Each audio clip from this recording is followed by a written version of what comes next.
Here we go. So many people keep asking me about making kombucha, and I keep saying how simple it is. All I do is start with just 10 black tea bags. I'll open them up, get them tied together. Okay, so all I did is take the tea bags, tie them together, cut the tags off. I've got 10 tea bags and a few cups of boiling water.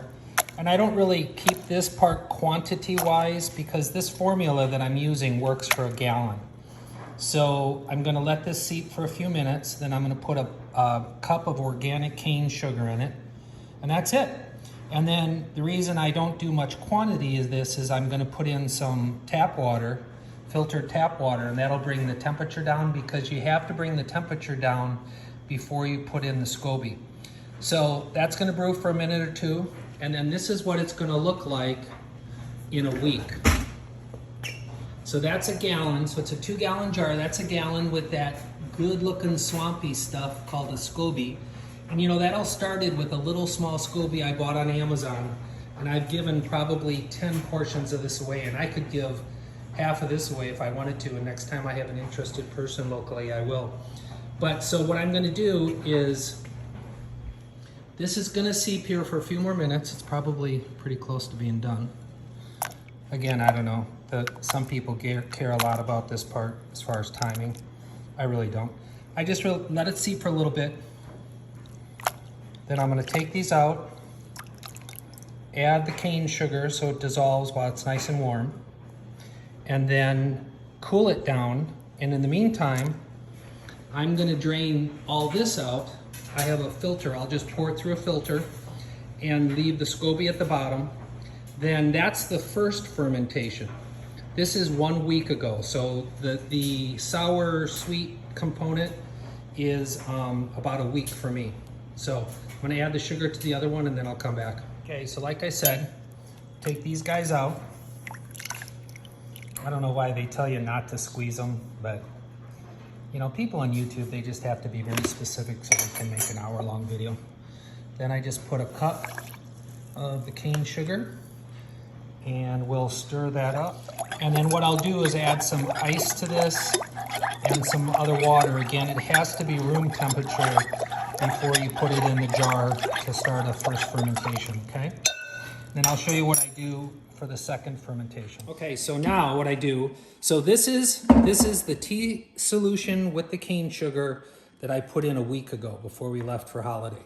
So now, again, the longer you leave it in there, the more sour it gets. Sorry about the dogs. And all I do is do this. And then you put it in a container. These are just used kombucha bottles that I've had from the store. Put it in there. And you know, a lot of times I'll drink it just at this point. It's just got a tangy, but what I like to do, here I'm gonna leave a little room for fruit, is in whatever fruit I have, I'll put in this bottle, put it in the fridge for a week, and that's the second fermentation. And you can drink it anytime during this, but the longer you leave it in there, the more carbonated it gets and the fuzzier it is. So if carbonation is something you like, then you just leave it in the fridge longer. Okay, so that's what I got from the 1 gallon. And I priced it up based on a store I went to today for $5 each as being $40 worth of kombucha. So that's the first fermentation. Now, what I do is I put in whatever I have. I've used everything from, you know, I'm doing this organic berry mix because that's what I have at the moment. So basically put fruit or whatever you want in it, or don't put anything in it. Like I say, this will carbonate. So then I'm gonna then seal these up, put them in the fridge for a week, and I can drink them anytime during that time. And like I say, the longer you wait, the more carbonated it gets. So that is how easy it is to make homemade kombucha. Very inexpensive, and I would argue probably much healthier for you than the store-bought. Here's the last little segment. So I've got the ones on the side that are done with their second brewing that I'll be drinking, prioritizing to drink. And then I've got the ones on the left which will be carbonating and doing the second fermentation this week. So simple as that. Oh yeah, and by the way, this is the next video. You gotta start making your own sauerkraut. 2 ingredients, so healthy for you.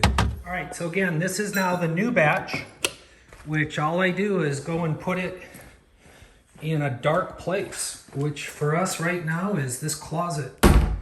So I pop it in the closet, forget about it, and next week I'll do the exact same thing. So I end up making about if I keep going on this pattern, it'll be about a gallon a week.